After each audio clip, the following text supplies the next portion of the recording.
Hi everyone, the purpose of this simulation is to introduce you to the pH scale simulation on PhET.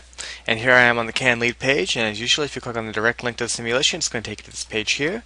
And if you scroll down on this page you have sample learning goals, you have tips for teachers, you have teaching ideas, and translated versions, all things that you may find useful with the simulation. So if I click on Run Now, I'll open up to a page that looks just like this, and this is the exact starting point. There are several different components here, and notice that there are no additional tabs or anything. This is the full-scale simulation all in one tab.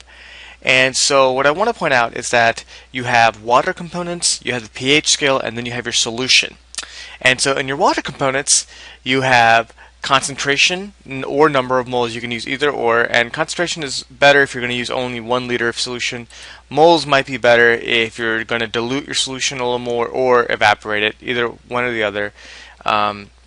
Number of moles might be more useful, and of course you want to use logarithmic scale, but if you want to show your students that hey, a logarithmic scale is much more drastic than a linear scale, if you switch over to linear scale, compared to the water, the moles of the concentration of water, the concentration of OH-H3O plus barely exists. But of course you want to keep it logarithmic. And your pH counter is here, and you can toggle that as you wish, but I'll show you that in a second. And so there are several things going on here in the solution side of things. So here, if I have a drop-down menu where I have many different options of what I want in my solution. And so let's say, for example, I want a solution of beer.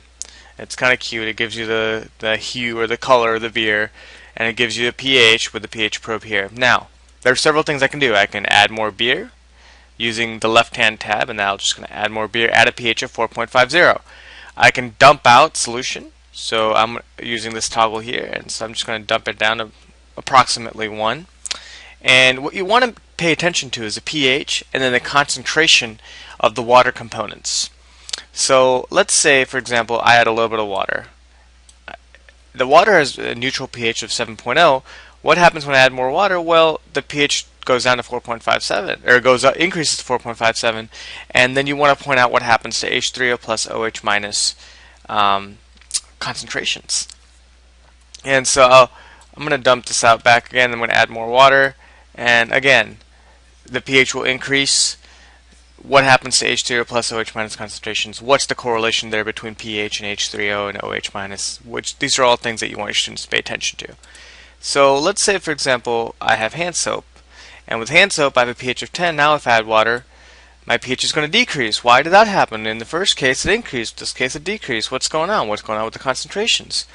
And if I want, I can even have my H3O plus OH minus ratio show up in solution, or I can have a molecule count right there.